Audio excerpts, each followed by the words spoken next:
राधा, मुझे एक बात बता, ऑफिस में सब ठीक चल रहा है ना? कोई टेंशन वाली बात तो नहीं? बुआ जी, मेरी अजय से बात हुई थी, उन्होंने कहा सब ठीक है, लेकिन देवयानी दीदी और जगजीत के झगड़े को देखने के बाद मुझे समझ में नहीं आ रहा कि ऑफिस में क्या चल रहा है। राधा, पता नहीं क्यों चाहकर भी मैं देवयानी पर भरोसा नहीं कर सकती।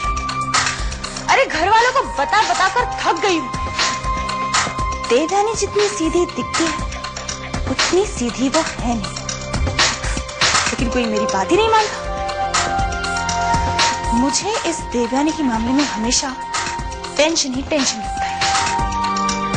और ये जगजीत वाला मामला है, इसके बारे में पता लगा।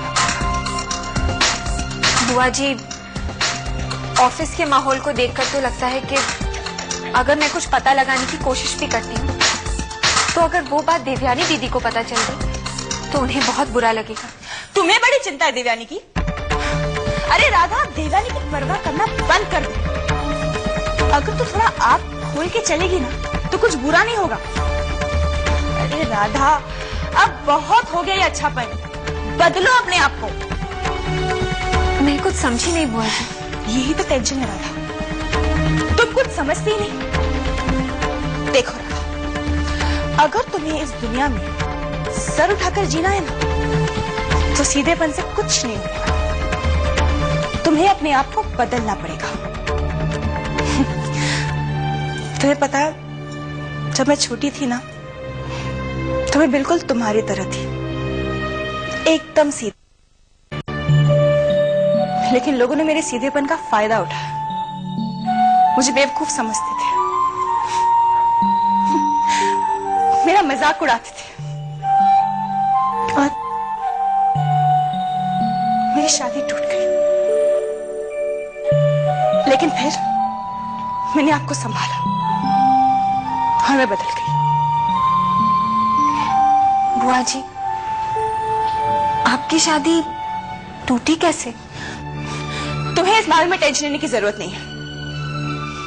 देखो राधा, तुम्हारी जानकारी के लिए मैं बता दूं कि मेरी शादी मेरी गलती की वजह से नहीं टूटी।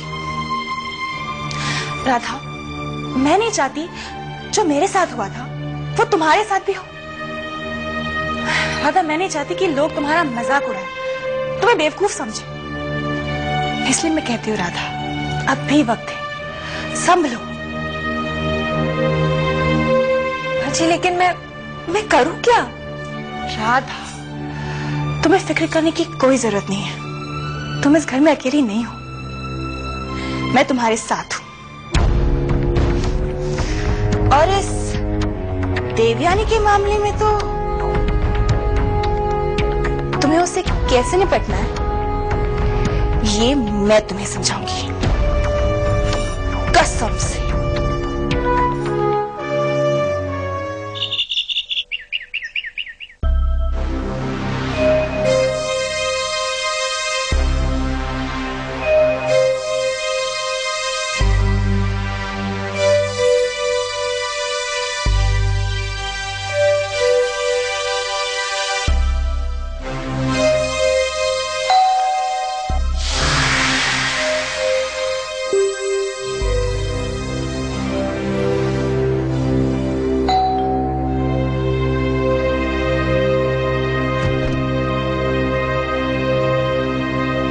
ऑफिस से घर तक आने में 4 घंटे लगते हैं क्या? कहाँ रह गए थे?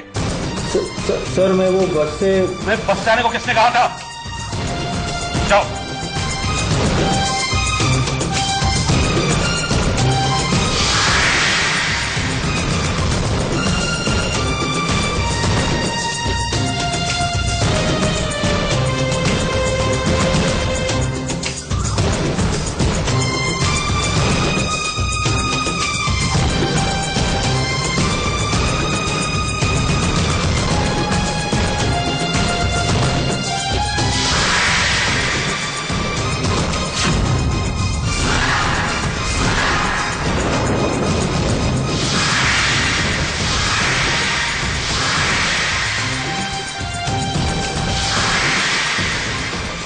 नकली शेयर की वजह से कंपनी को 5 करोड़ का नुकसान।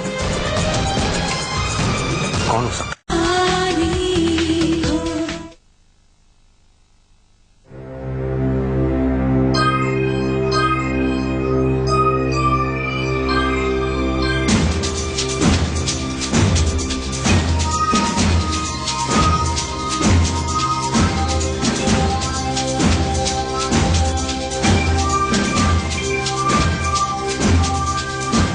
मोहन, सामान ले आओ।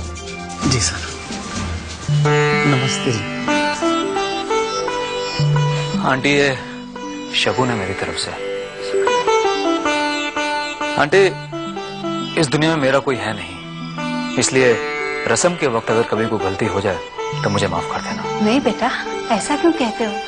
हम हैं ना तुम्हारे अपने, और अपनों से कोई बुरा नहीं मानता है। और तुम हमारे बेटे जैसे हो। अंकल, ये पहला इनविटेशन आपके लिए। बेटा, हमें भी तुम्हारे घर आना है कार्ड वगैरह देने के लिए। कब आए? आंटी, क्यों अपना समय बर्बाद करती हैं? अब मैं यहाँ आया हूँ, आपको जो कुछ देना आप दे दीजिए। नहीं बेटा, ये रिवाज है कि लड़की वाले लड़के के घर जाकर उसे इनवाइट करें। अंकल, क्यों इतनी फॉर्मेलिटीज में पड़ते हैं? वैसे मेरा कोई ठिकाना नहीं है, इतना काम है, अकेला आदमी हूँ, कब घर पहुंचूं कब ना पहुंचूं, आप आए और मैं आपको ना मिलूं। ठीक है, ले आओ रोनी। जी। Nice card.